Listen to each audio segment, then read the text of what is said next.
Y usted ha visto gente que constantemente tiene algo de Dios. Da gusto hablar con ellos, porque no le están hablando a uno de la tormenta tropical Stan, sino que le están hablando de otras cosas que nos permiten entender por qué pasan estas cosas en el plano puramente natural. Porque las cosas, mire, lo natural es reflejo de lo espiritual. Ayer me pude dar cuenta que la misma semana que había tormenta había tormenta espiritual en ciertos sectores de la iglesia. Interesante, ¿verdad? Hablo en general. Se estaban moviendo cimientos. Ahora dice que Dios va a sacudir lo móvil. Y a nosotros nos van a sacudir lo móvil. Pero lo inconmovible no va a ser movido. Bueno, lo que estoy diciendo no es el tema. Pero por algo se lo quiero decir.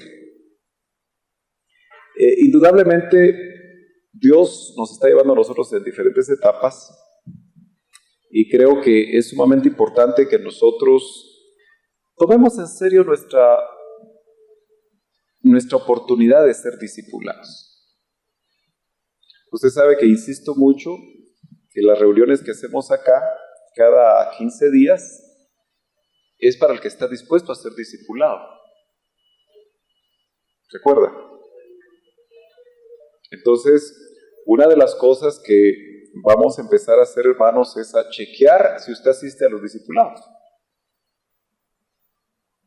¿Y quiénes aquí ya no asisten a los discipulados? Levántenme su mano, así bien honestamente. 1, 2. Ok. Bueno, es sumamente importante porque la visión que Dios nos dio, quiero recordárselas. Creo que llevo 1000 veces diciéndoselas, ¿verdad? Pero se las tengo que decir porque fíjese que a mí no me mandaron a levantar una obra como estamos acostumbrados. A mí me mandaron sencillamente, por eso ve que no hay rótulo, ¿verdad? Qué raro, ¿eh? No hay rótulo. Pero yo estoy basado, mientras el Señor muestra una cosa, sobre lo que el doctor Ríos también decía. Porque una vez él le puso Iglesia Elim con grandes letras rojas a su templo, aquí, recto. ¿Se acuerda? Y se lo bajaron de la moto, fíjese. Porque Dios se lo baja a uno de la moto, cuando uno cree que lo que está haciendo es de Dios. Que ese es de uno, ¿verdad?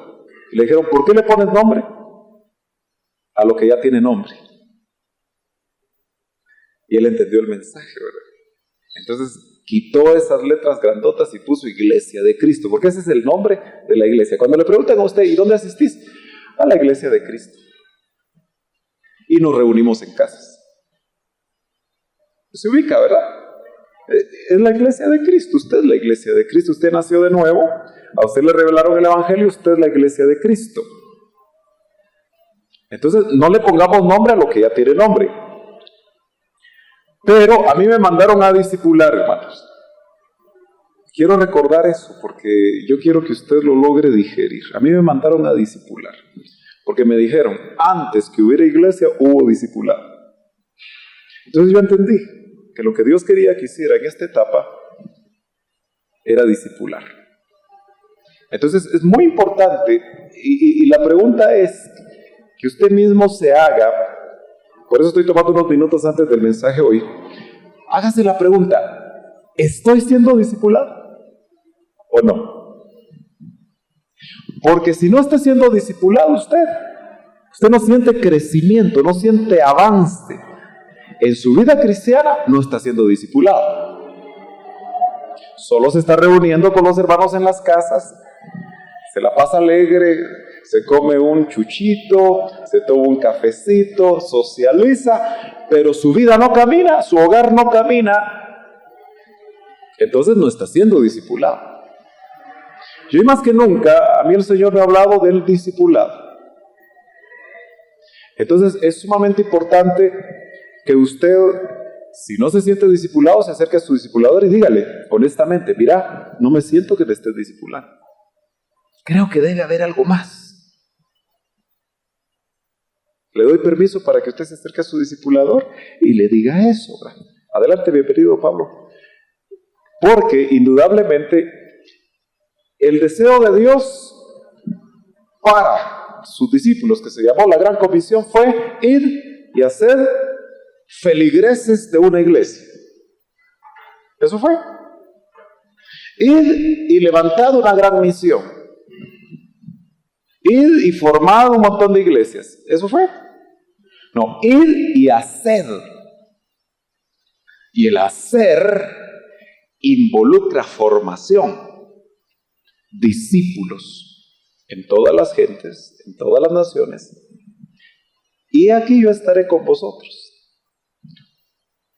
Va a estar con aquellos que hagan discípulos. Y he aquí yo estaré con vosotros todos los días hasta el fin del mundo. Quiere decir que la tarea discipular es hasta el fin del mundo. Y sospecho que ese fin del mundo se acerca. Puede ser 50 años, pero está cerca, ¿verdad? Porque ya pasaron 2000 años de la historia de la iglesia. Puede ser que sean 10 años, yo no sé. No podemos fechar, porque otra frase célebre del doctor era: el que fecha se equivoca. Entonces no hay que fechar. Pero tenemos Espíritu Santo, ¿verdad? Y cuando vemos que una tormentita tropical hizo los estragos que hizo en nuestro país, decimos, ¿y qué tal si pasara un huracán tipo 4? Nos barre, ¿verdad? Se queda planita Guatemala. Sí, porque en Nueva Orleans fue un huracán tipo 4 el que entró. Indudablemente que hay señales, hay cosas que nos muestran que los tiempos se acortan, ¿verdad? Pero ayer platicaba con un pastor, porque siempre me llama la atención, ¿verdad? Porque saliendo de mi oficina, el Señor me dijo que pasara a la casa de un pastor, fíjese.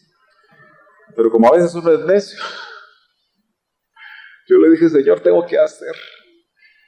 Y me fui para otro lado. En el momentito donde iba pasando cerca de la casa, me recordé que tenía que ir a traer un dinero a mi oficina y regresé por ahí. Qué casualidad que él entrando al parqueo y me vio. Y lo peor es que no me pude esconder, ¿verdad?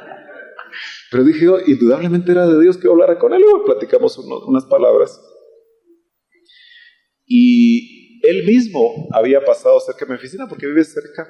Vio mi carro y también tenía el deseo. O sea que Dios quería que habláramos. Y hablamos. Pero es interesante darse cuenta cómo indudablemente Dios le está hablando a diferentes ministros. Y él fue el segundo que me confirmó que mientras había una tormenta, había otra tormenta abajo, fíjese. Así que los elementos naturales hasta pueden hablar de tu vida. Así que yo los motivo a ustedes, hermanos, que aprovechen este tiempo de discipulado.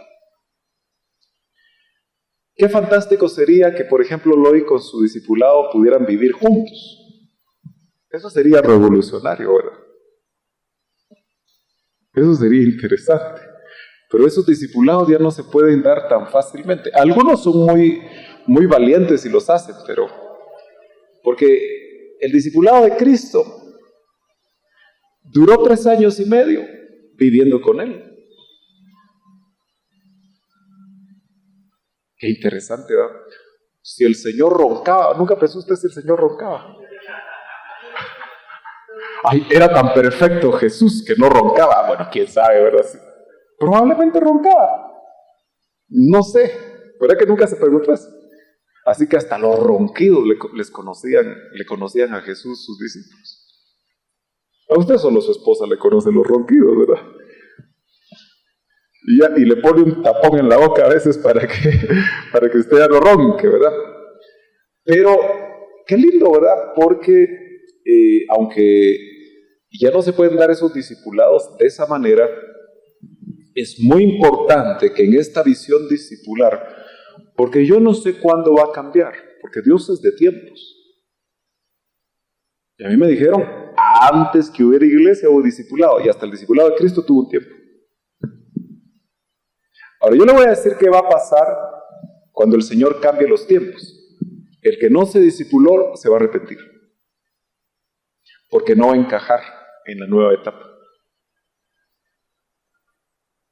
Porque ¿cuál fue la nueva etapa para los discípulos de Jesús? La nueva etapa fue predicar y hacer exactamente lo que habían visto hacer a Jesús. Repetirlo en las regiones y en los lugares, a veces solos, donde tuvieron que ir. De hecho, que la historia de la iglesia, aunque no aparece esos detalles acá, hay historiadores muy buenos que indican que uno de los discípulos fue a tal lugar, otro fue a tal lugar, y llevaron el evangelio a casi todo el mundo conocido. Y todos murieron muy parecido a como murió Jesús. O sea, murieron por el evangelio. Sin excepción, los 12, quitando a Judas y poniendo a Matías, murieron como su Señor. Ahora, ¿cuántos de ustedes se apuntarían a que si su discipulador muere, usted también va a llegar hasta esas consecuencias? El discipulado de Cristo, ¿cuál cree usted que fue? Mire, no sé por qué me están llevando aquí, pero todavía no está el tema. El discipulado de Cristo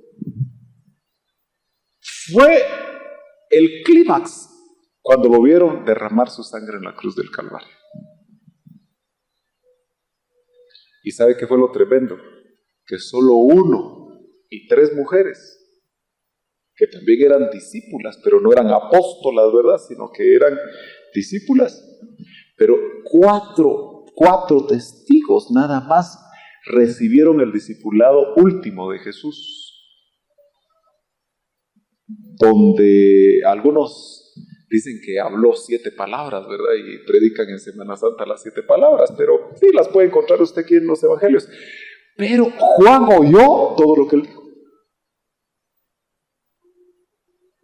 Y quizá fue el único testigo junto con las mujeres que pudieron explicar a los otros que escribieron los evangelios lo que él había dicho en la cruz. Porque un moribundo no puede gritar tan fuerte, ¿verdad? Y el último grito fue... ¿Cuál fue el último grito? ¿Ah? Sí, ese fue tal vez las últimas fuerzas que tenía. Había que estar cerca de él. Entonces, aprovecha a su discipulador y esté cerca de él. Péguesele. Mire, una de las cosas interesantes que ustedes van a ver, estoy casi seguro que lo van a ver, es que dentro de poco van a empezar a surgir los verdaderos discípulos del apóstol Ríos. Se van a evidenciar. Son pocos, muy pocos.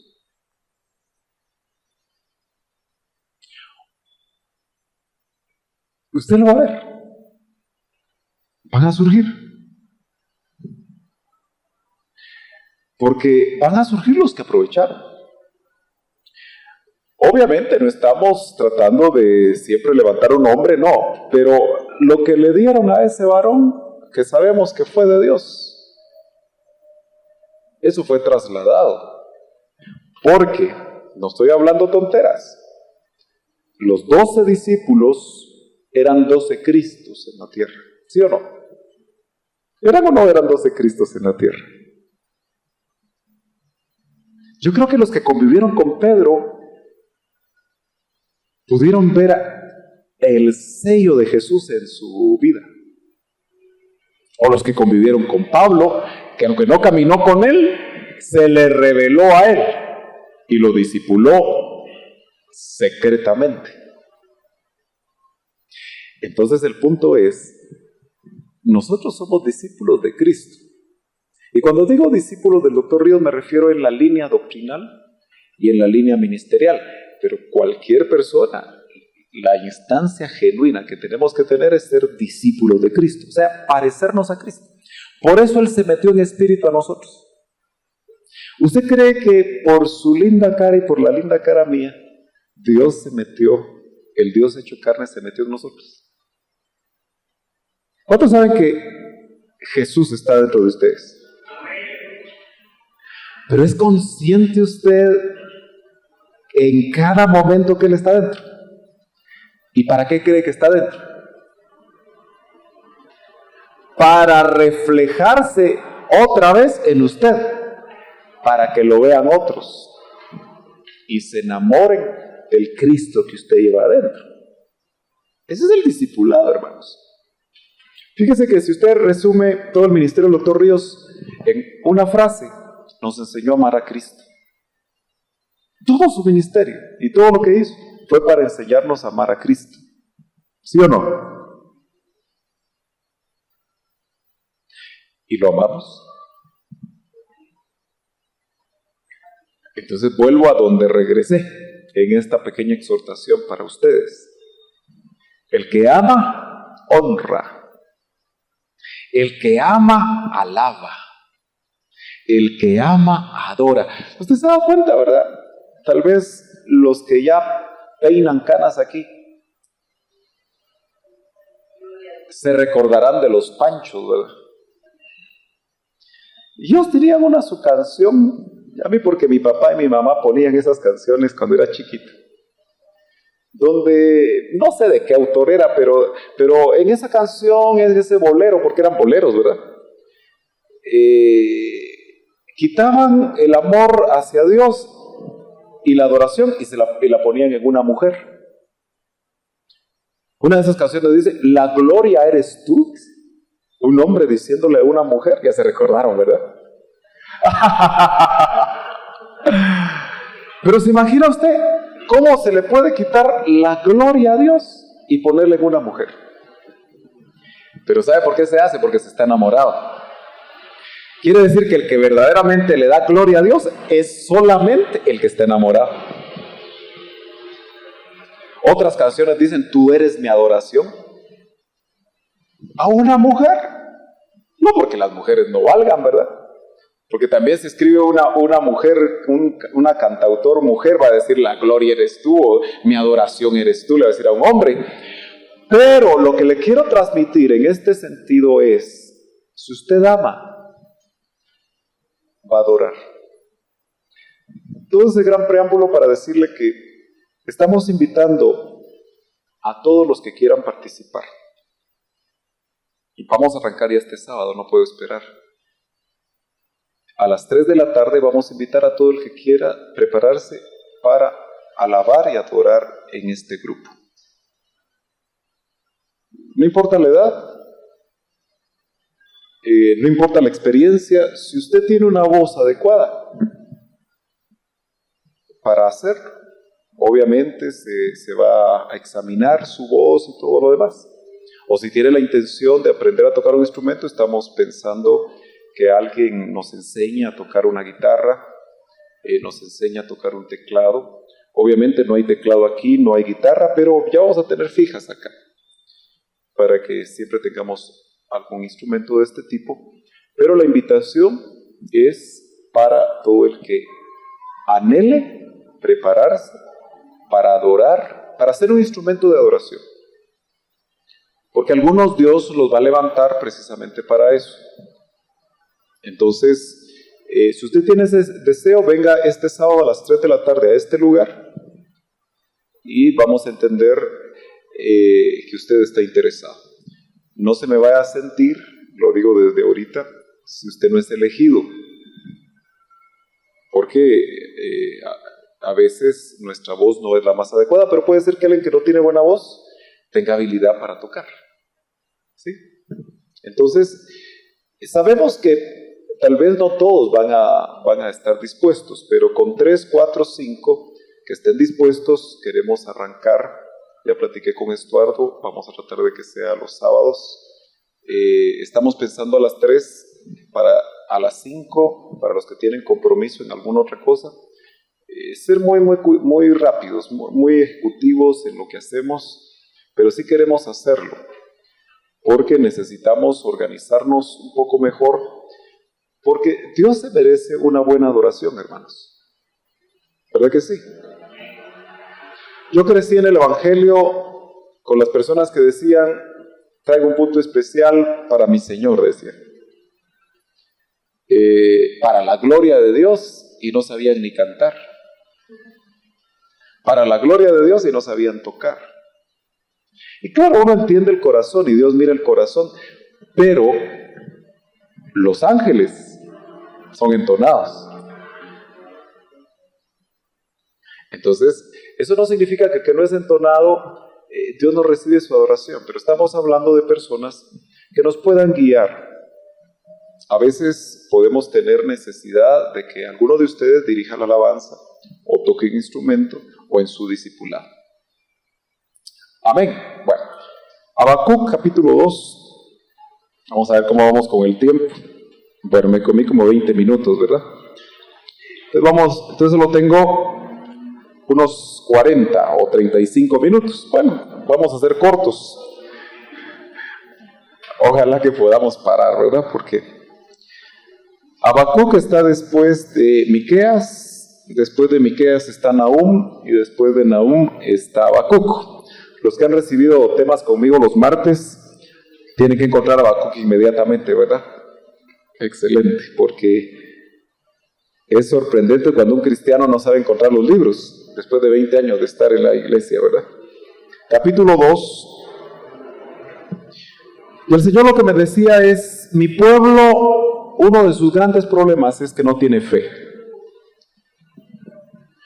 Repito, uno de los grandes problemas de mi pueblo, la iglesia, es que no tiene fe. Y me recordó este pasaje, y Estuardo, sin darse cuenta, también me confirmó algo que todavía no he encontrado el pasaje, pero rápido me va a ayudar Roberto. Búscame ahí donde esté la mujer del flujo de sangre, por favor. Pero mientras leamos Habacuc capítulo 2, verso 2. Y dice, y el Señor respondió, o me respondió, este es Habacuc hablando, y ahora Dios va a hablar, dice, escribe la visión. Tal vez si tenemos un marcador por allá a mano, escribe Habacuc 2:2, y el Señor me respondió, escribe la visión. Y haz que resalte claramente en tablillas, o en las tablillas, gracias, para que pueda leerse de corrido. Pues la visión se realizará en el tiempo señalado, marcha hacia su cumplimiento y no dejará de cumplirse. Aunque parezca tardar, espérala, porque sin falta vendrá.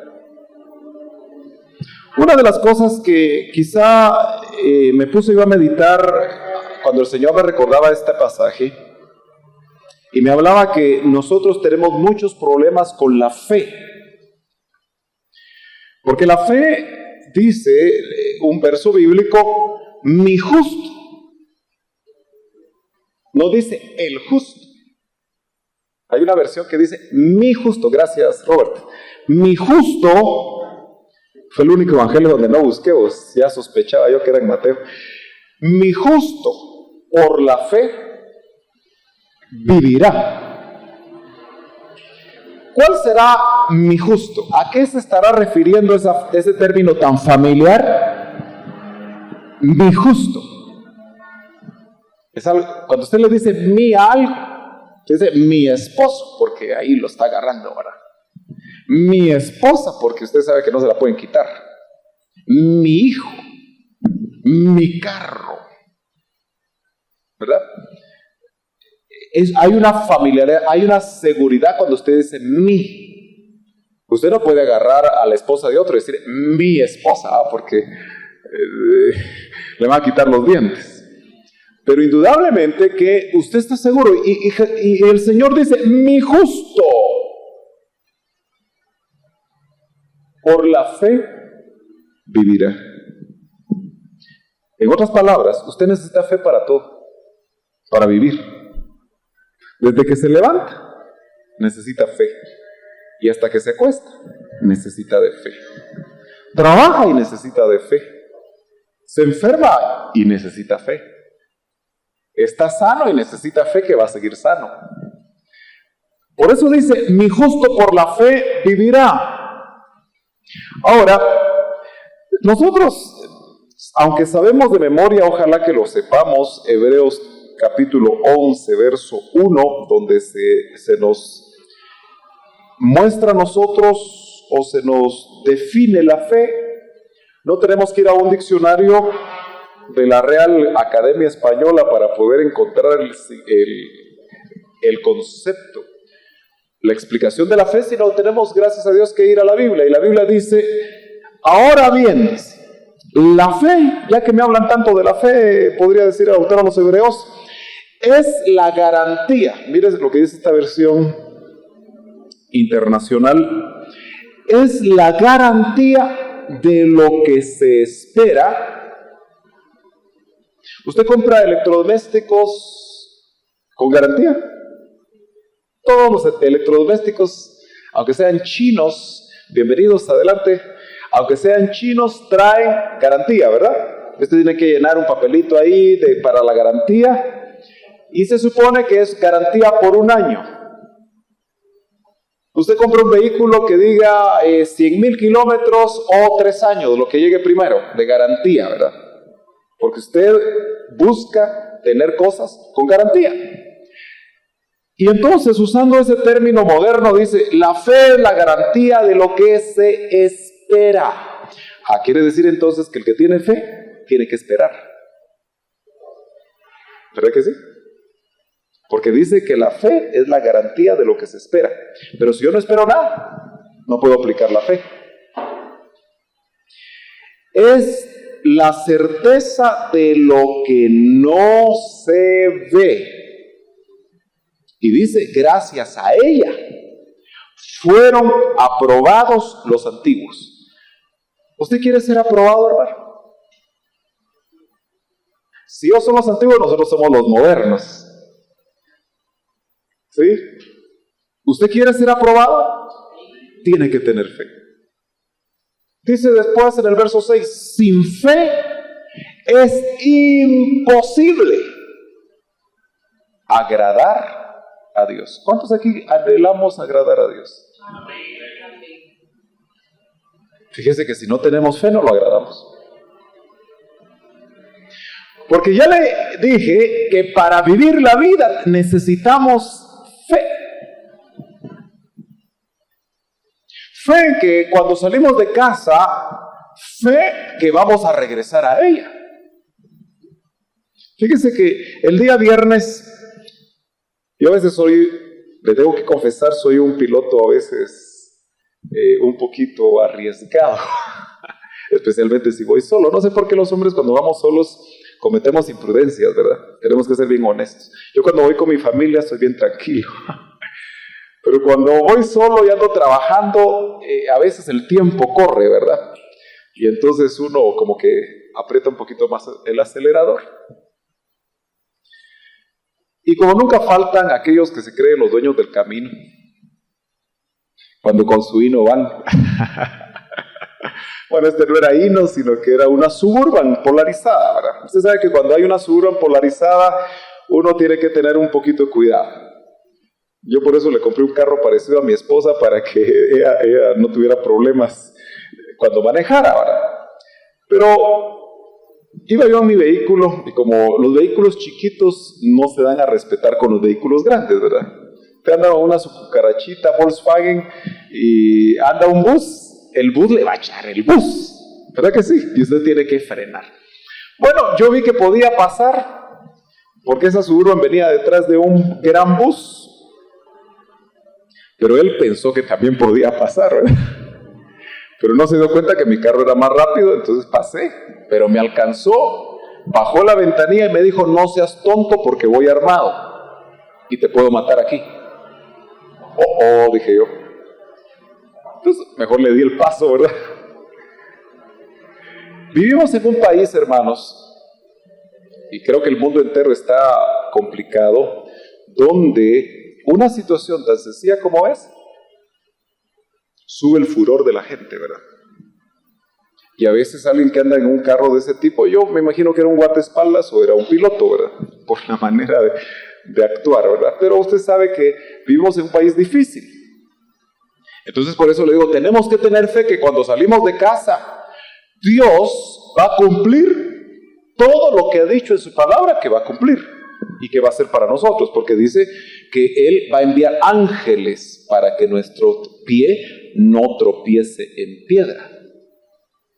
Yo estoy convencido, hermano, que cuando yo salgo de la calle o salgo a la calle, muchas veces he tenido la impresión de que yo debo ser un dolor de cabeza para los ángeles.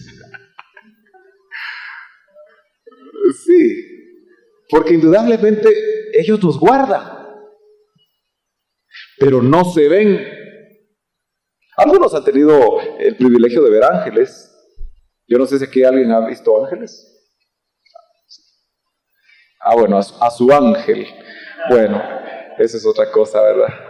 Lloyd como que quiere un buen almuerzo hoy. Ok, pero indudablemente que la mayoría de nosotros no los ha visto y quizá no los va a ver, pero eso no es necesario para creer en ellos. ¿Verdad que no? El hermano Estuardo llamaba nuestra atención que el Señor está aquí y que Él estaba gozoso de los que estaban en la reunión en el momento que lo dijo. Y yo lo creo con todo mi corazón que Él está aquí, pero no lo veo. Entonces, ¿qué necesito yo para creer que Él está aquí? Fe. ¿Se da cuenta usted que para todo necesitamos fe? El soltero necesita fe para creer que Dios le va a dar la persona que Dios está preparando para él. Sí. Aunque usted no lo crea, yo oro hace muchos años por los esposos de mis hijas. Y también ya compré la 45, ¿verdad?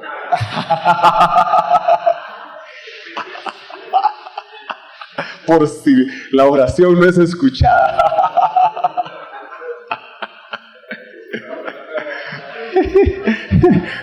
Amén, dice Manuel.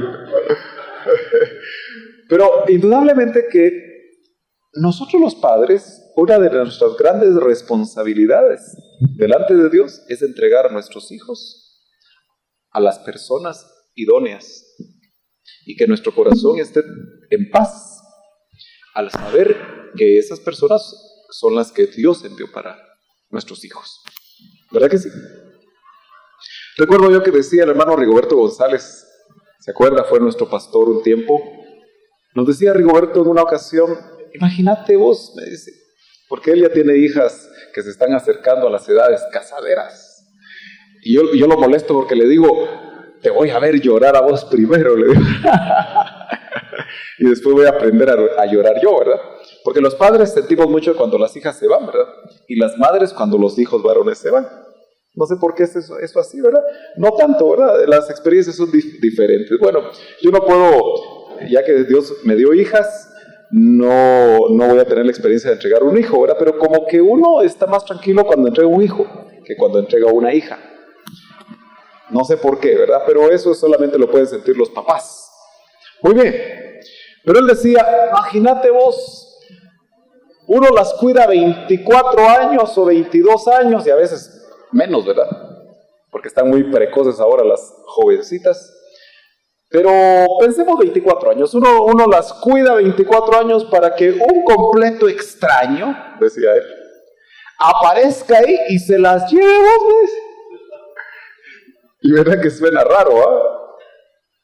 Pero la única razón por la que se las lleva es por amor. ¿Verdad que sí? Pero necesitamos fe para todo. Pero ojo, porque ya dijimos que la fe es la certeza o la convicción de lo que no podemos ver con los ojos naturales. Quiere decir que hay otros sentidos.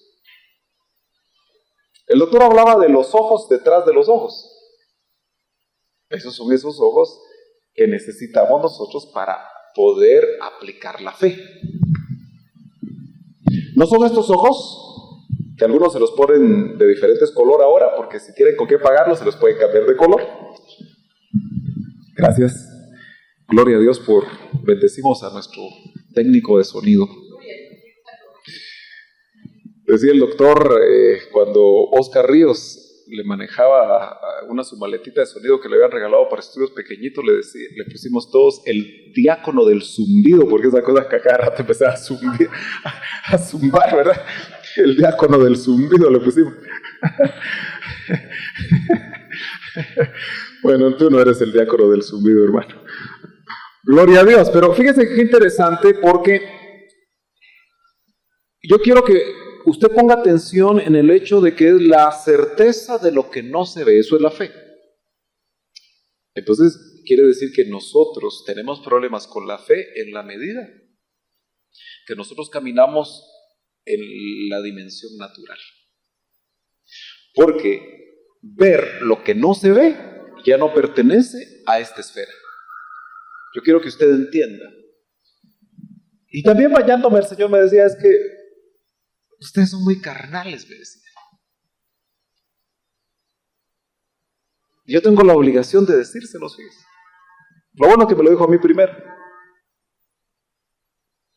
Porque ser carnales no significa, hermanos, andar cometiendo grandes pecados. Yo me recuerdo que una vez, mire, no sé por qué hoy estoy recordando tanto al doctor de una manera así muy profusa. Estaba sentado yo a la par de él, porque como anciano teníamos el privilegio de estar con él a la par, no le gustaba estar solo en el púlpito. Entonces estábamos por turnos. Y me dejó helado cuando me dijo, es que fíjate que fulano de tal es un carnal. Ay, Dios mío.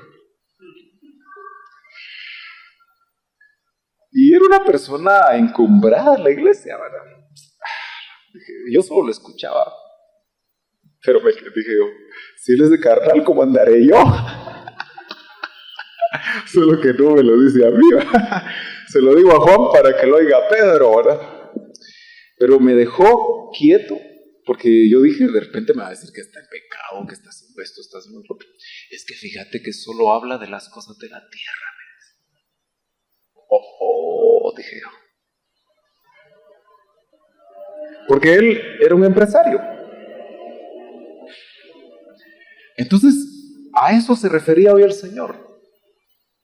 Más que a otras cosas. ¿Qué ocupa tu mente, hermano? ¿Qué ocupa mi mente? Yo le tengo que ser muy honesto que ahora que yo trabajo en lo secular nuevamente, a veces me recuerdo de algo que me pasó y que no sé hasta dónde poder medirlo otra vez, porque a veces hay personas que nos marcan cierto parámetro, pero yo recuerdo que en el 88 yo estuve a tiempo completo, 6 meses, porque me le eché atrás al doctor. Yo me di cuenta que no era mi tiempo de seguir el ritmo de un apóstol como él, porque me acababa de casar. A mí me llamaron cuando mi hija mayor, la que ahora tiene 17 años, imagínense, hace 17 años, nació. Ese día me llamaron para que trabajara a tiempo completo en la iglesia. Y yo dije amén. Pero me di cuenta que realmente yo tenía que poner los cimientos de mi hogar, porque ya el doctor Ríos ya los había puesto. Ya sus hijos estaban casados, ya tenían nietos. Entonces él tenía mucha más oportunidad de servir en la forma como servía, pero yo tenía que poner cimientos. Porque muchos ministros jóvenes cometen el grave error de no poner cimientos en su casa, y el que no pone su casa sobre la roca, ya sabe lo que le pasa. Entonces yo fui muy sincero con él y le dije, mire hermano Otto, yo creo que no es mi tiempo. Y él como un papá me dijo, no te preocupes. Recuerdo que me quedé 1 año y medio más a medio tiempo. Y el año y medio siguiente, pues, otra vez en lo secular. Y cualquiera dijera, ese hermano dejó todo atrás. Y yo me sentí así, fíjese. me sentía mal. Pero me sentí peor cuando un hermano, que yo tuve un tiempo de privilegio de discipular a toda la gente que discipulaba en Maranata por 2 años. Y recuerdo que uno de estos hermanos, que hoy es pastor, tiene 8 años de ser pastor, uno de esos discípulos, me dijo, es que cuando tú estabas a tiempo completo se te sentía algo diferente que ahora que estás en lo secular. Ups, dije yo. Pero entendí una cosa. Cuando tú estás todo tu tiempo, o buena parte de tu tiempo, solo metido en las cosas de Dios, indudablemente que estás mejor preparado para funcionar en la esfera no natural, en la esfera sobrenatural. Entonces ese hermano, que fue muy honesto conmigo porque era mi amigo, me dijo, yo noto una diferencia. Y todos los que estamos acá estamos trabajando secularmente. Aquí creo que no hay ninguno que esté de tiempo completo sirviendo al Señor en esta nueva etapa en la que caminamos. Pero ojo, porque como una de cal y una de arena, en una reunión ministerial recuerdo yo que yo era el único que trabajaba secularmente, pero que me escapaba de mi trabajo porque tuve un jefe muy bondadoso que no me ponía horario. Porque al ser cristiano me decía, bueno, solo cumple lo que tienes que hacer, y yo me iba a los estudios los martes y los jueves en la mañana. Eso sí, me desvelaba mucho para ponerme al día, pero tenía esa oportunidad. Pero en esa reunión de repente dijo el doctor, ¿quién creen ustedes o cuándo era más ministro Pablo? Dijo, que él se lanzaba unas sus preguntas así meras complicadas. ¿Cuando hacía carpas o cuando estaba de tiempo completo? Yo era el único que hacía carpas ahí, usted. Y yo no sé si lo hizo para consolarme, pero dijo, cuando hacía carpas. Yo me dije, qué rico, dije yo. Porque Pablo fue un ministro que, si usted nota, él mismo dijo, hablándole a los corintios, déjenme esa mi gloria, decía. Que a nadie le fui carga, ¿se acuerda? Entonces yo creo que hay ministros a lo Pablo, que Dios levanta, que en determinado momento Pablo dice que trabajaba con sus manos, y note, a mí me ha bendecido mucho entender eso, que Pablo cuando discipulaba, era cuando estaba haciendo carpas. Porque los de su mismo oficio eran Aquila y Priscila, dice Hechos, ¿no? Y entonces él hacía carpas con ellos, porque eran del mismo oficio, y los discipulaba. Qué interesante, ¿verdad? Pero después miramos en el libro de los Hechos que dice, y Pablo entregado totalmente a la predicación de la palabra. Eran etapas. Usted y yo tenemos que entender las etapas. Tenemos que discernirlas. Pero ¿qué tiene esto que ver con la fe? Algunos dicen que viven una vida de fe cuando se dedican al ministerio a tiempo completo. Y algunos haraganes lo hacen porque no tienen chance. En mi caminar cristiano yo he visto que la gente siente llamado al ministerio cuando no le está saliendo bien las cosas en lo secular, usted. Yo he visto muchos. Y por supuesto, cuando se meten al ministerio y, como decía el doctor, arman su champa. No les va bien, hermanos. Porque crecer en una congregación no necesariamente está indicando que estamos bien. Porque, como también decía el doctor, hasta los tumores crecen, decía él. Y crecen bastante. ¿Verdad que sí? Bueno. Pero algunos dicen, es que yo vivo por fe, dicen. Y muchas veces son bien haraganotes usted. Se levantan a las 10 de la mañana, no hacen nada a veces en la casa. Yo le digo algo de lo que yo le oí a un ministro como el doctor, ¿verdad? Y así le hablaba a los pastores y les decía, miren ustedes, porque era un hombre que a las 4 de la mañana estaba de pie. Pero les decía, ahí están los pastores panza arriba a las 10 de la mañana. Tremendo. Porque yo le voy a decir algo. Si usted alguna vez es llamado a la vida de fe, como lo entienden ellos bajo esos términos, que en el verdadero ministerio se trabaja más que lo secular. Así que piénselo 2 veces, ¿verdad? Pero esa vida de fe, que la llaman así, no necesariamente es una vida de fe, a veces es una vida de oportunismo. Y dicho sea de paso, porque aquí yo tengo que abrir los ojos a usted. Porque si alguna vez usted no está conmigo, pues a donde vaya, ojalá que lleve los ojos abiertos. Pero me he dado cuenta que hay ministros que se jalan a las familias que tienen buen testimonio. Solo con ellos andan. Y hasta los invitan al extranjero. Y yo siempre me preguntaba, ¿y por qué llevará fulano de tal a fulano de tal? Y casi siempre encontraba que era el que le pagaba el boleto, que era el que le compraba las cosas que a él le gustaba comprar, porque él era el que llevaba la tarjeta de crédito. Y yo dije, ¿de quién dependerá ese ministro? ¿De Dios?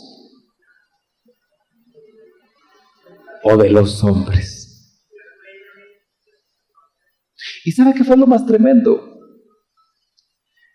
Que caminar con un ministro se tiene que tener cierto nivel espiritual y cierta madurez. Porque cuando tú caminas con un ministro muy cerca, él conoce los pies de barro. Y vez tras vez yo vi a esas personas frustradas porque le vieron los pies de barro al ministro. Amargados. Pero ¿quién los metió a caminar ahí si todavía no es el tiempo? Eso es solo un paréntesis. Porque alguna vez a usted se lo va a agarrar alguien, hombre. Venite conmigo vos. Dios me dijo que vos vas a ser mi copastor.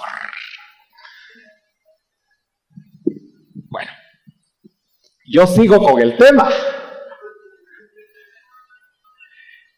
Ok, ¿qué tiene que ver Habacuc con lo que estamos hablando?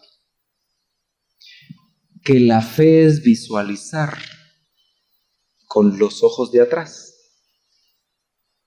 las cosas que Dios quiere para nosotros. Se lo repito. La fe es visualizar. Eso lo están usando mucho los de la superfe y por eso a veces nosotros no lo agarramos, pero ojo, porque eso es bíblico. Lo que pasa es que ellos agarran barco y se van por otro lado. Pero si la fe es ver lo que no se ve o lo que otros no ven, dice, es tener la certeza de lo que no se ve. Entonces, por eso ese es el gran problema nuestro, que nosotros estamos de acuerdo si tocamos. Creemos en lo que vemos. ¿Es cierto o no es cierto? Así somos los hombres. Y por supuesto las mujeres. Nosotros estamos, fíjense que incluso el sistema educativo en el que nosotros enviamos a nuestros hijos, todo el sistema filosófico educativo, porque toda educación tiene un sistema filosófico. Dicho sea de paso, si su hijo va a la Landívar, le van a enseñar un sistema filosófico educativo. Si va a la del Istmo, le van a enseñar otro sistema filosófico educativo, porque cada uno de ellos tiene una escuela filosófica. Si va a la San Carlos, tiene otro sistema filosófico. Si va a la Mariano, tiene otro sistema filosófico. Entonces, por eso tenemos que cubrir a nuestros hijos, ¿no? Pero desde que van a la escuela, les enseñan a creer en lo que miran y en lo que se puede comprobar, porque ese se llama el método científico. ¿Verdad que sí? Entonces uno crece con esa influencia. Porque nosotros los padres no vamos caminando tan rápido como camina la filosofía de la educación. Nosotros los padres deberíamos de ser filósofos de la educación, pero de la educación cristiana. Y como la mayoría de nosotros entregamos a nuestros hijos a que el sistema educativo los haga y los forme, Así crecen. Y cada vez tenemos una generación de cristianos más incrédula.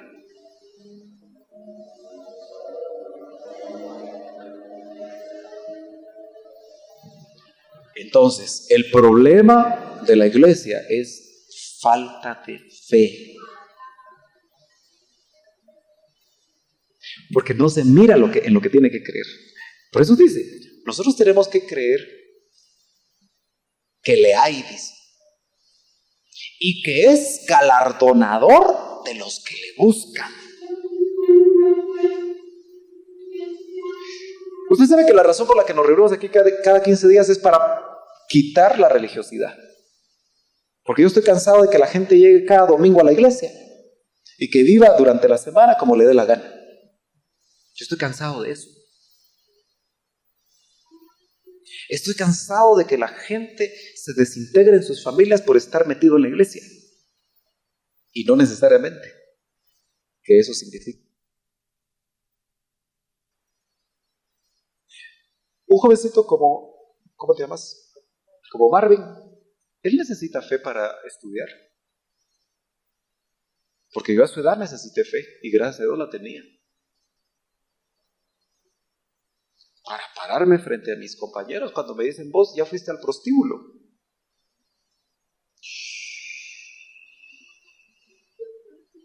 No has ido. Tu papá no te ha llevado. No sos hombre. Eso me lo decían a mí. Pero mi fe me sostuvo.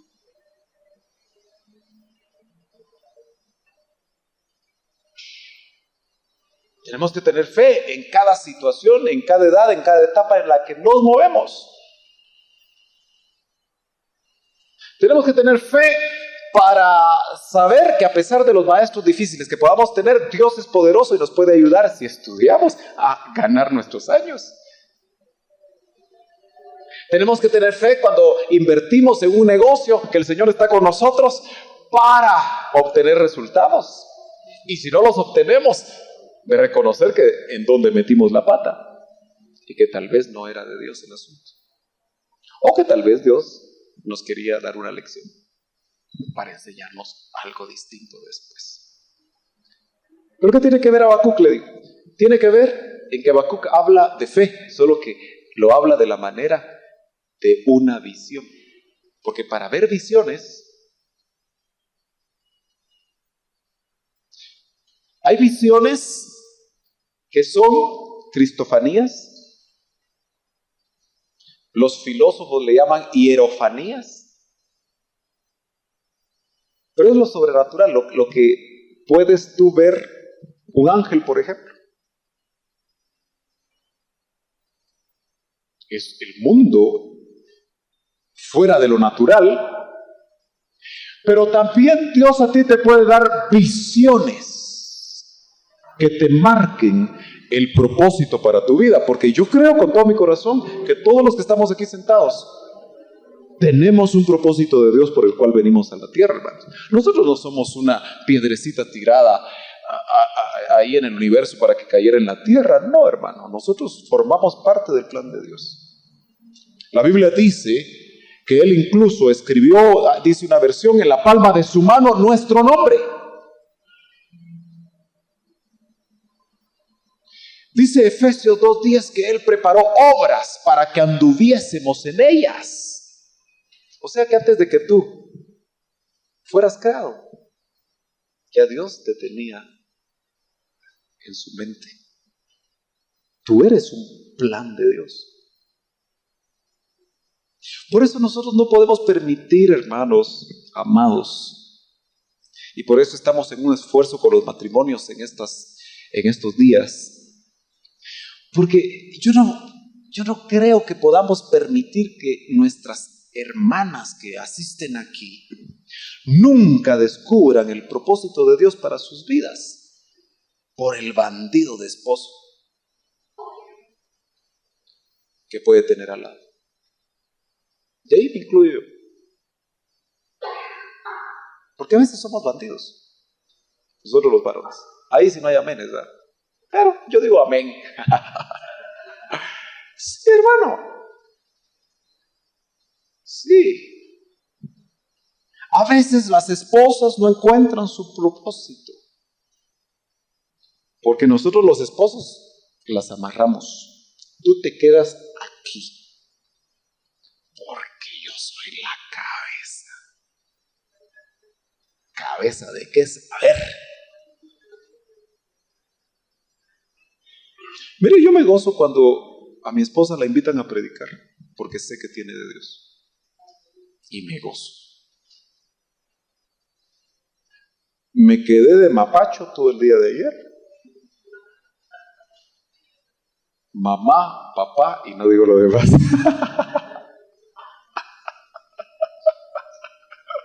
Y muchacha en términos correctos, ¿verdad?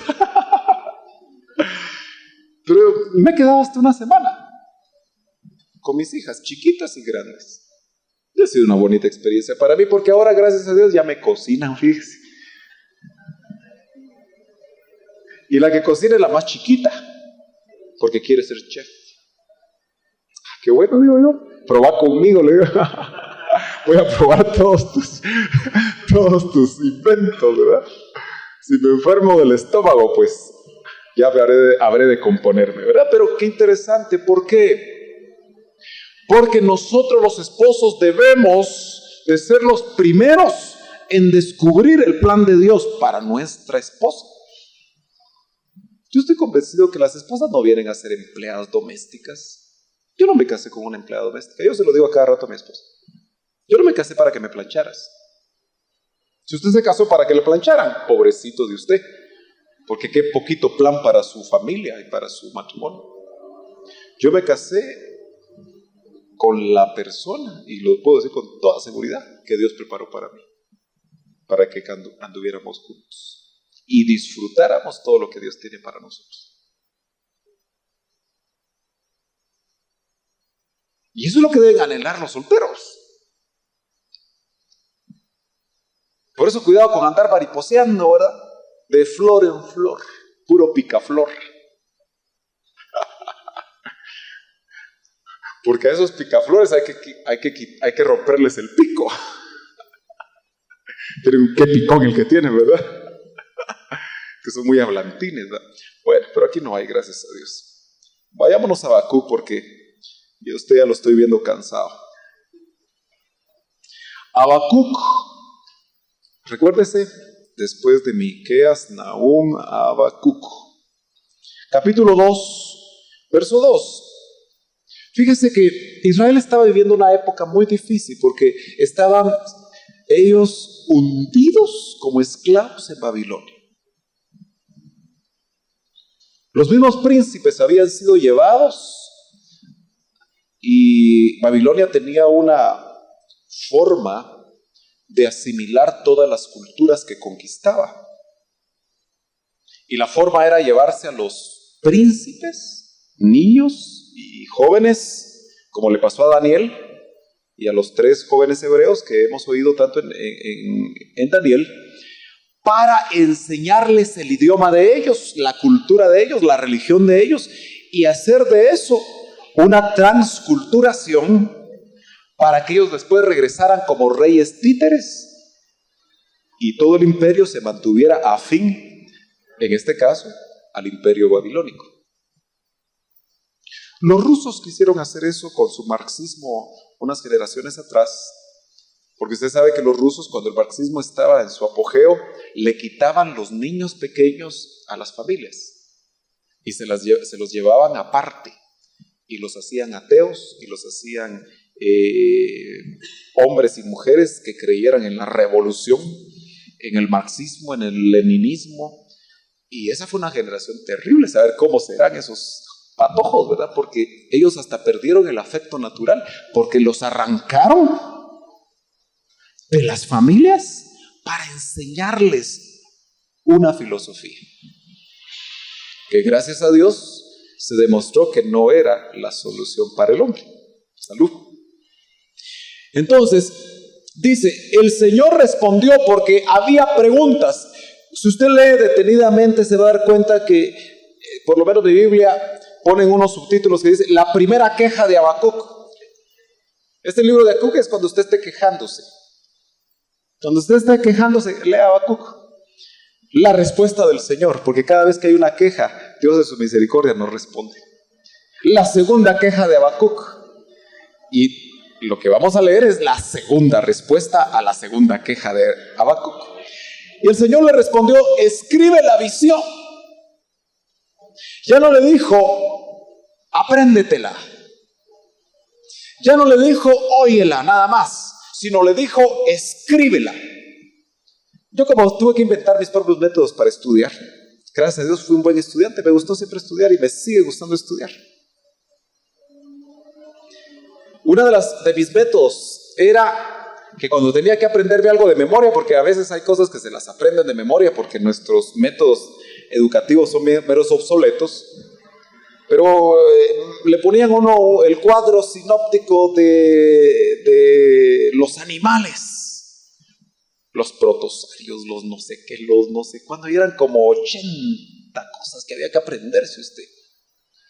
Entonces yo las escribía y las como planas, ¿va? Y a veces los maestros, ¿alguno fue maestro aquí? ¿Ninguno? No hay educadores aquí, pues. Qué bueno, porque si no estarían enojados conmigo, ¿va? Pero lo ponen a hacer planas a uno, ¿va? La, B, A, O, A, E, I, O, U, y planas, ¿verdad? Así le enseñan a leer a uno. Bueno, el Señor tiene su método también, y es un método de Dios. Escribe la visión, porque él estaba viendo una visión. ¿Tú ya viste como papá una visión para tus hijos? Dios te mostró una visión para tus hijos. ¿Sabe usted que el éxito de los judíos, aunque sean ateos algunos de ellos, es que todos los padres judíos generalmente tienen una visión para sus hijos desde que nacen y aún antes de nacer? ¿Y eso sabe de dónde viene? Del Antiguo Testamento. Porque todo judío es antiguo testamentario, ¿verdad? Y todo judío generalmente le enseñan a leer en la Torá. Entonces tiene que leer la Biblia. Usted puede encontrar una madre judía que dice: mi hijo fulano va a ser doctor o va a ser abogado. Y usted le pregunta: ¿y qué edad tiene? 1 año, dice. Siempre tienen una visión muy alta para sus hijos. Y donde esté el pueblo judío, en cualquier parte del mundo, ¿se ha dado cuenta usted que siempre prospera? Ahora, aquí dice: escribe la visión, dice, y haz que resalte claramente en las tablillas. En esos tiempos se escribía cuneiformemente en tablillas de cerámica, que ahora las encuentran los arqueólogos. Porque usted sabe que Babilonia fue la cuna, en Fenicia, la cuna del alfabeto. Entonces, este Habacuc escribió, me imagino que cuñas, ¿verdad? Cuneiformes, porque eran como cuñas, era el alfabeto de su tiempo, y escribió la visión. Quizá el primer vestigio de algo escrito, aunque Moisés también le dijeron: escribe en un libro, ¿verdad? Y a veces escribían en pieles, a veces escribían en lo que podían, ¿verdad? En papiros, pero en tablillas, eran tablillas de barro. ¿Y cuál era la razón por la que tenía que escribir? Porque cuando nosotros, por la misericordia de Dios, por el invento de la imprenta, nos llegó la revelación, podemos leer la visión. Porque la visión de Dios para nosotros es toda la Biblia. La podemos leer cuantas veces querramos. Pero la visualización es lo que yo le quiero tratar de trasladar a usted. Visualizar. Pero esto no es con estos ojos, sino que la fe es ver lo que no se ve. Esa es la característica que tiene que tener el Hijo de Dios. Mire, en estos últimos 5 años, cuando el Señor nos permitió pastorear donde pastoreamos, yo aprendí mucho de la fe. Pero antes de que usted viera el templo, yo lo vi. Antes de dibujarlo en planos. Ahora estoy metido en un problema porque yo vi esos mezanines llenos de gente. Y probablemente se va a dar, ¿verdad? Porque el Señor me aprendió a ver. Mejor dicho, me enseñó a que viera. La pregunta del principio: mi pueblo tiene problemas con la fe porque no mira, porque nos han enseñado a no ver.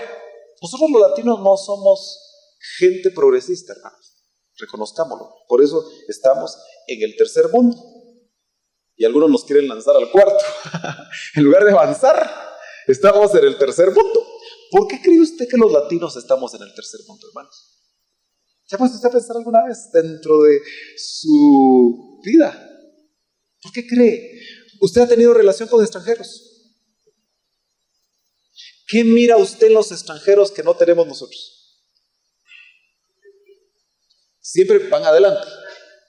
¿Qué más? Más chispa. ¿Qué más? ¿Ah? Leen mucho. ¿Qué más?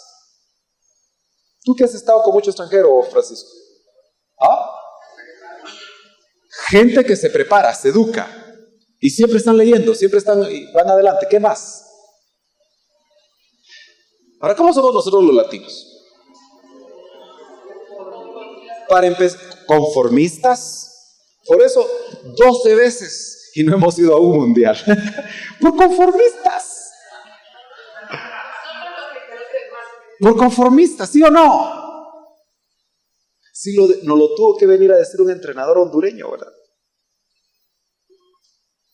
Es que el guatemalteco mete un gol y ya no quiere seguir metiendo, dice. Dense cuenta cómo somos nosotros los guatemaltecos. Nos lo vino a decir un hondureño. Pero Honduras ya, y fue uno que fue, según dice, a un mundial juvenil y a un mundial mayor. Entonces tiene derecho a decirlo, ¿eh? Mire, ¿a qué hora llega usted a su trabajo? ¿Usted es puntual o siempre llega tarde a su trabajo? Si es buen chapín, llega tarde. Ahora, ¿sabe usted que los salvadoreños, y especialmente la mujer salvadoreña, llega media hora antes a su trabajo? Y se puede quedar 1 o 2 horas y no está pidiendo extras. ¿Usted se ha dado cuenta que aquí uno le dice, te puedes quedar media hora? Si me la pagas, sí.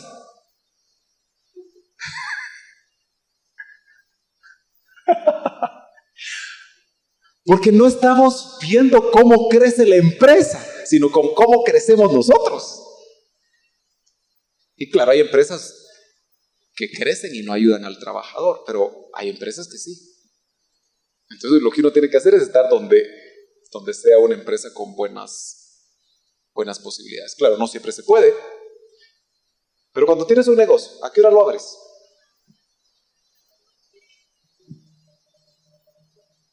Hay gente, fíjese que hay negocios. Yo estoy en la construcción y hay una ferretería donde yo le compro, que a las 5 de la mañana ya tiene abierto. Y por eso le compro. Porque mi piloto muchas veces a las 6 de la mañana tiene que salir y es el único lugar que encuentra abierto. Qué listos, ¿verdad? ¿Sí o no? Pero nosotros a las 8. Mire, yo abrí una oficina en Shela. Ay, Dios mío. ¿No hay aquí ningún chivo?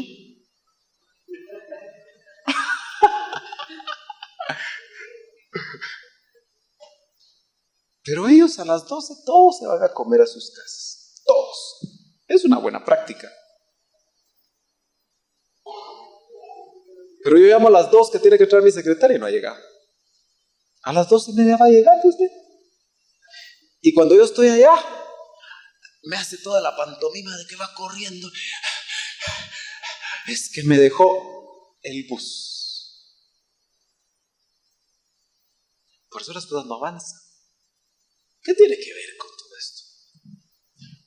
Porque muchos de los que... Ahora, esta visualización la han agarrado Zig Ziglar, Norman Vincent Peale, Ogmandino y todos los gurús de las empresas. Eso lo han agarrado porque muchos de ellos han sido cristianos o sus abuelos y se han dado cuenta que cuando lo ponen en práctica la cosa funciona. Ahora, yo no le voy a mostrar esto como lo hace la Superfe solo para que sea rico, porque no es más rico el que más tiene, sino que el que menos necesita. Eso también lo decía el doctor Ríos. No es más rico el que más tiene, sino el que menos necesita. ¿Ok? Pero Dios le está diciendo al profeta, escribe la visión. Pero le dice algo más. Le dice, y haz que resalte claramente en las tablillas, o sea, letras grandes. Algunos dicen que Pablo cuando escribía con letras grandes, porque no sé si es en Gálatas donde dice, mirad con cuán grandes letras os escribo.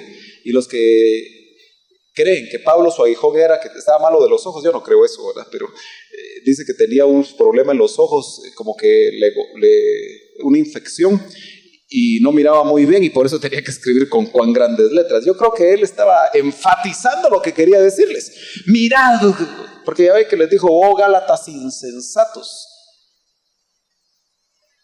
Aunque hay una versión terrible, oh Gálatas imbéciles, dice. Sí, hay una versión así usted. De una vez, ¿verdad?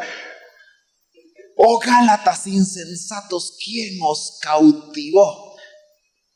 Para que empezando por la gracia terminen en la ley. Hoy habría que predicar así usted. Porque un montón de cristianos están queriendo guardar la ley ahora usted. Disculpe, pero qué imbéciles. ¿Quién los engañó? Que habiendo conocido la gracia, ahora hasta se circuncidan usted. Bueno. Ahí me quitas eso, por favor, del cassette. ¿Y cómo le hago eso? Bueno, ok. Lo puedes hacer después, no te preocupes. De todas maneras, no muchos lo están comprando, entonces no hay problema. Ok, dice, y haz que resalte claramente las tablillas para que pueda leerse de corrido. O sea, que se vea bien. Hermano amado, ¿qué visualizas tú en tu vida? ¿Qué visualizas para tus hijos? ¿Visualizas que sean profesionales universitarios? ¿Lo visualizas? ¿Estás ahorrando para eso? ¿Para que puedan ir a la mejor universidad posible? ¿O que vayan a... Yo no digo que sea mala San Carlos, porque de ahí salí. La tricentenaria carolingia. Pero sé que hay ciertas carreras que no hay ni en Guatemala y que tal vez nuestros hijos pueden tener la posibilidad aún de estudiar en el extranjero. ¿Pero qué visualizas tú para tus hijos? ¿Qué visualizas para tu esposa? ¿Qué visualizas para tu familia? Hermano amado, el que vive en una casa con muchas necesidades, que se gotea, que no hay cielo falso, o que visualiza quedarse toda la vida ahí. ¿Cree que Dios, ese es el plan para ustedes? ¿O creen que Dios tiene algo diferente? El pueblo estaba esclavo en Babilonia y la visión era de restauración, glorias venideras para ellos, y ese es un principio de Dios. Y entonces dice, pues la visión, es decir, lo que viste con los ojos de atrás, se realizará en el tiempo señalado. Bueno, entonces yo tengo que preguntarle al Señor, Señor, ¿eso que me mostraste para cuándo es? Pero no solamente es para lo de la iglesia, es para lo secular también. Señor, ¿tú me mostraste algo? ¿Me dijiste que en tal tiempo? Entonces aquí lo que le está diciendo, y se cumplió porque las promesas de Dios de restauración y de retorno a Jerusalén se cumplieron. Y eso es lo que debe haber visto Habacuc. Y dice, pues la visión se realizará en el tiempo señalado. Ponga mucho ojo. Marcha la visión, que es el contexto, hacia su cumplimiento. Desde el día que Dios te muestra algo y aplicas la fe, porque te muestran algo y tú aplicas fe o no aplicas fe, porque por la fe dice que fueron aprobados los antiguos. Abraham, el padre de la fe, vete de tu tierra y de tu parentela a la tierra que yo te mostraré, pero no le dio dirección.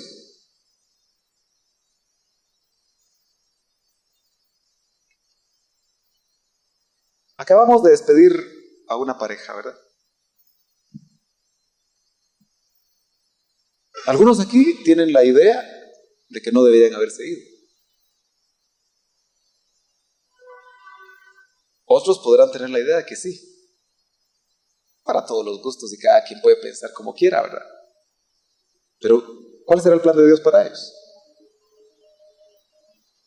Lo único que puedo decir es que se fueron en fe de lo que vieron, aunque nosotros no lo hayamos visto. Así de sencillo. Y en eso tenemos que respetarlos y orar por ellos, para que se cumpla el propósito de Dios en sus vidas. Pero fueron valientes, porque le creyeron a Dios en lo que vieron.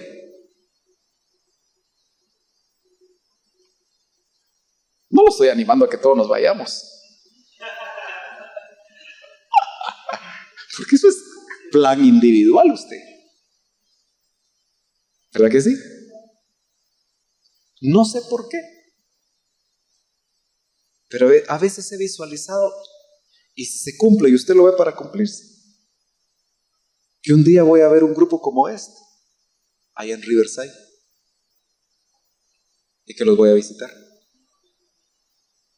Si se cumple, ahí me lo recuerda.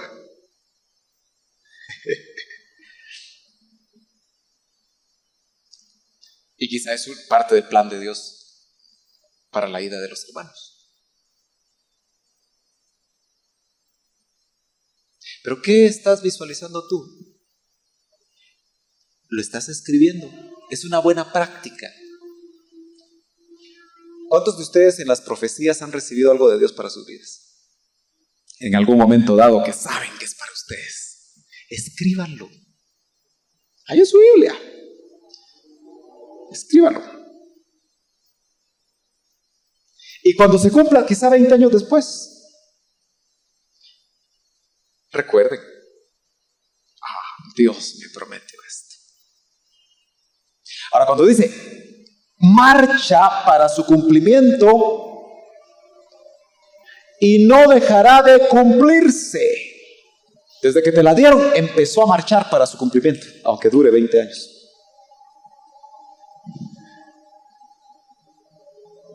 Hay hombres y mujeres aquí, jóvenes, con promesas de Dios, que quizás las recibieron hace 20 años. Ya va caminando la promesa. Y el que tiene ojos espirituales ve cómo va caminando la promesa. Si usted dijo que te iba a independizar en tu negocio y que te iba a prosperar porque te lo dijo a ti, y en fe empezaste a dar pasos. Yo recuerdo también, hermano, fíjese que nosotros en Guatemala somos muy dados a ser trabajadores de una buena empresa. Eso es lo que anhelamos. Y es muy raro el que se independice. Sin embargo, cuando uno ve las estadísticas del cierre de pequeñas y medianas empresas, el año pasado cerraron 700 pequeñas y medianas empresas, cerraron.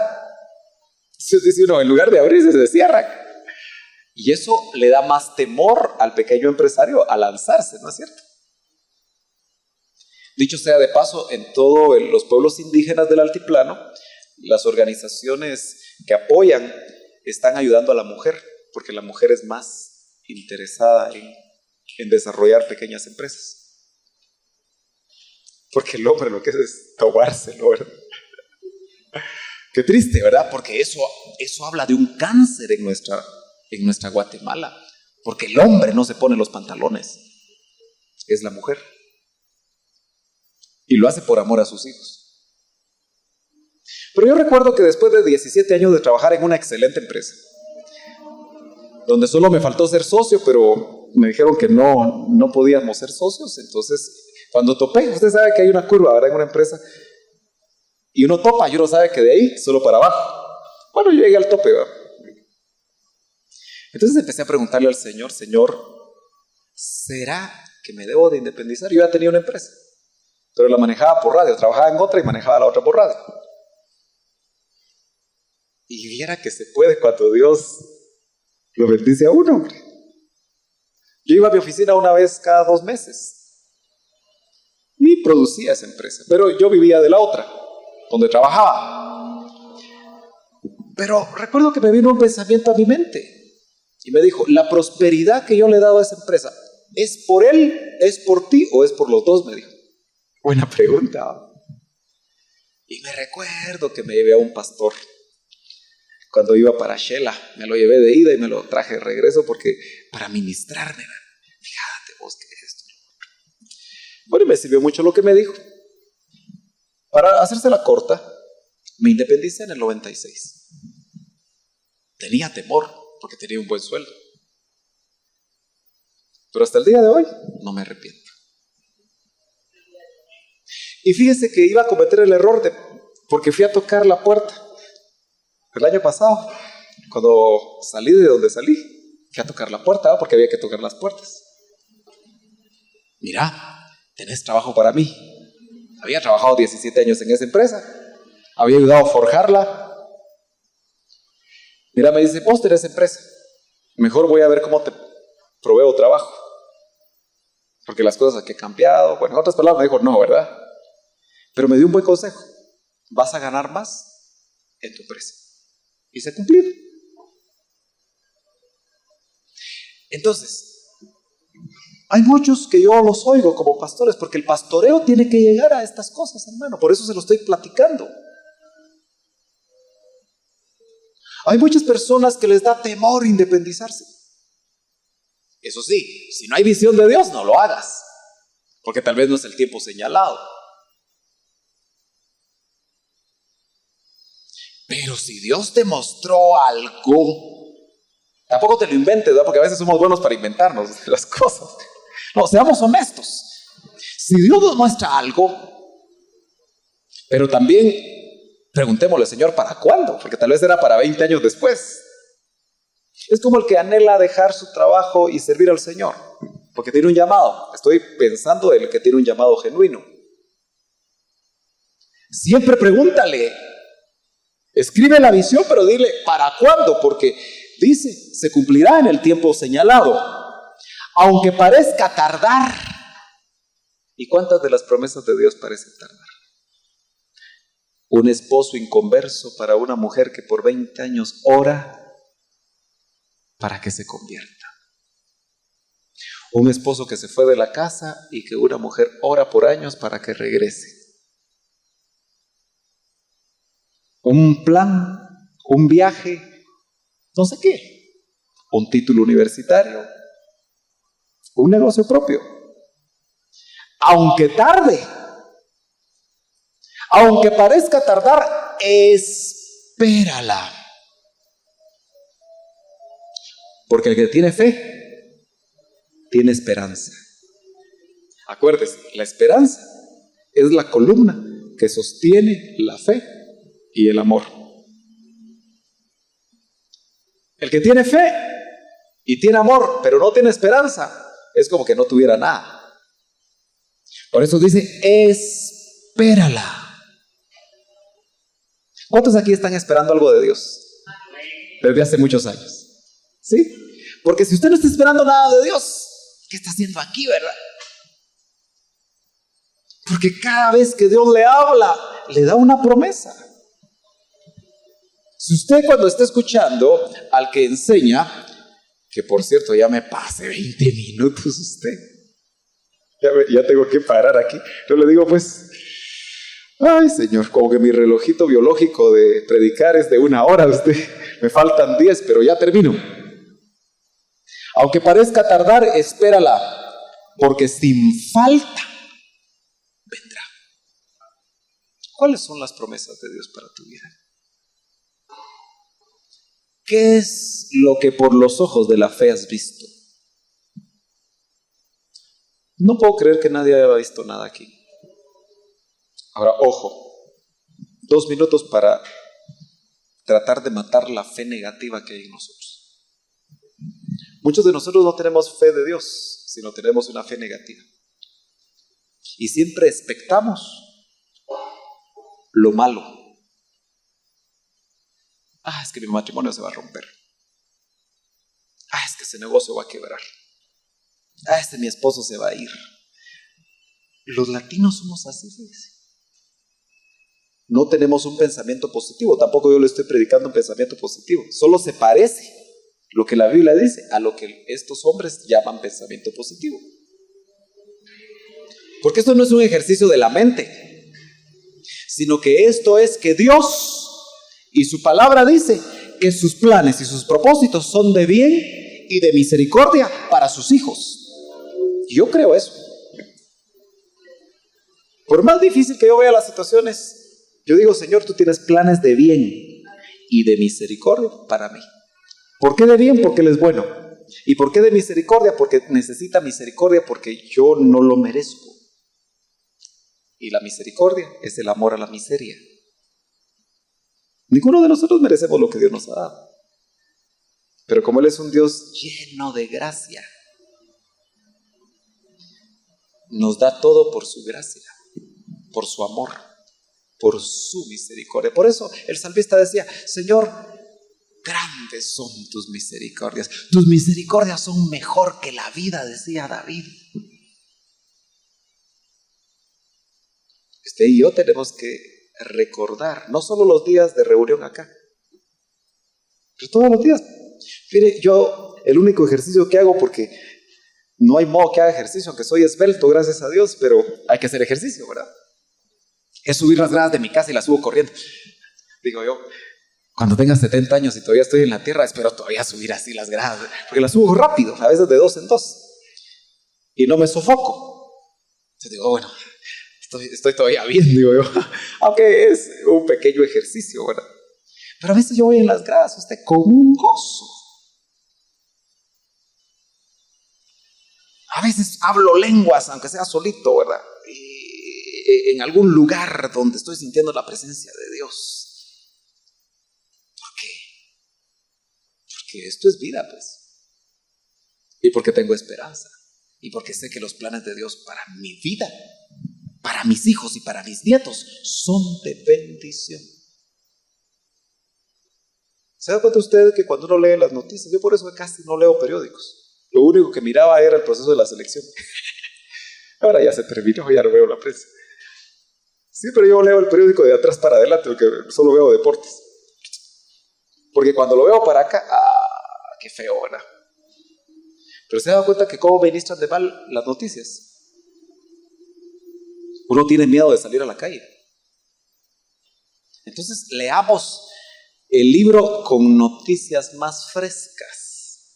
Este periódico es mejor leerlo todos los días, porque siempre te va a trasladar bendición, edificación, consolación, exhortación. Te va a bendecir grandemente. Y lo mejor es que va a aumentar tu fe, porque la fe crece. Señor, aumentanos la fe. Eso quiere decir que la fe crece. Si tu fe es como el grano de una mostaza, dice, que es la hortaliza, la semilla más chiquita que existe. Por lo menos en los tiempos de Jesús, ¿verdad? Porque yo creo que ahora hay más pequeñas, pero que descubrieron, ¿verdad? Pero el ejemplo sigue siendo intacto. ¿Le puedes decir a ese monte? Desarráigate de aquí y échate a lo profundo de la mar, y lo va a hacer. ¿Qué quiso decir con esa gran hipérbole el escritor bíblico? Si tu fe es chiquitita, puede obrar tremendos milagros. Y si reconocemos que nuestra fe es pequeña y nos falta la fe, hoy pongámonos de pie y pidámosle al Señor con todo nuestro corazón que nuestra fe crezca. Como el Señor me pidió hablar de esto, Mateo 9 será para dentro de 15 días, porque hay algo más que el Señor nos quería trasladar hoy, porque me permitió visualizar primicias para dentro de 15, visualizarme yo arrastrándome dentro de la multitud, no a la Sirofenicia, para tocar su manto, porque de esa fe se maravilló el Señor. Y yo quisiera que cada uno de ustedes, cada vez que quieran alcanzar algo, porque esa mujer era vida o muerte, 12 años, que no obtenía sanidad. Y no le importó arrastrarse en medio de las piernas de una multitud para sacar virtud. ¿Y sabe por qué sacó virtud? Porque tuvo fe. Pero eso va a ser para dentro de 15, pero ojalá que lo empiece usted a practicar. Padre, te damos gracias, Señor, porque desde el momento que amaneció el día de hoy, por tu misericordia pudimos experimentar tu presencia. Tu cuidado, Señor, nos trajo a este lugar. Puso el querer como el hacer en nosotros para estar reunidos. Gracias por el tiempo de alabanza y adoración, Señor. Gracias, Señor, por tu bendita palabra, por tu exhortación a nuestras vidas. Pero si tú has visto que tenemos poca fe y sabes que lo que viene necesitará de mucha fe, te suplicamos con todo nuestro corazón, aumentanos la fe. Que cada uno de nosotros, Señor, nos propongamos delante de ti esta mañana, esta tarde, Señor, a hacer lo que nos toca hacer para que nuestra fe crezca. A arriesgarnos a dar los pasos que antes no hemos querido dar, pero dar pasos lentos quizá, pero firmes, con la convicción que tu plan, que tu visión para nosotros, que tu visión para nuestra familia, que tu visión para esta pequeña congregación es de bien y es de misericordia para los que te amamos. Para el que titilaba en su fe, para aquel que su pábilo está ya humeando, Señor, yo te suplico que enciendas una gran luz de fe en ese corazón. Nunca es mucho en cuanto a la fe. Y tú nos has dado el Espíritu Santo, cuyo fruto y cuyo don tiene que ver con la fe. Que el don de fe se manifieste en nosotros. Que la fe como fruto, Señor, se desarrolle. Y que cada uno de nosotros, en nuestro caminar, demos pasos de fe, creyéndote que tú existes y que eres galardonador de los que te buscamos. Lleva con paz y bendición a todos. Trae con bendición al hermano Carlos de Nueva York para Guatemala, con tu diestra de tu justicia. Bendice a la hermana Sarita donde se encuentre. Bendice al hermano Abel donde se encuentre. Bendice, Señor, a aquellos que no pudieron estar. Guía nuestros pasos. Pon vallado de ángeles alrededor nuestro. Y mientras tenemos la oportunidad de volvernos a ver el martes, guárdanos. Y que tu palabra sea atesorada y sea escrita en la tablilla de nuestro corazón. En el nombre de Jesús. Amén y amén.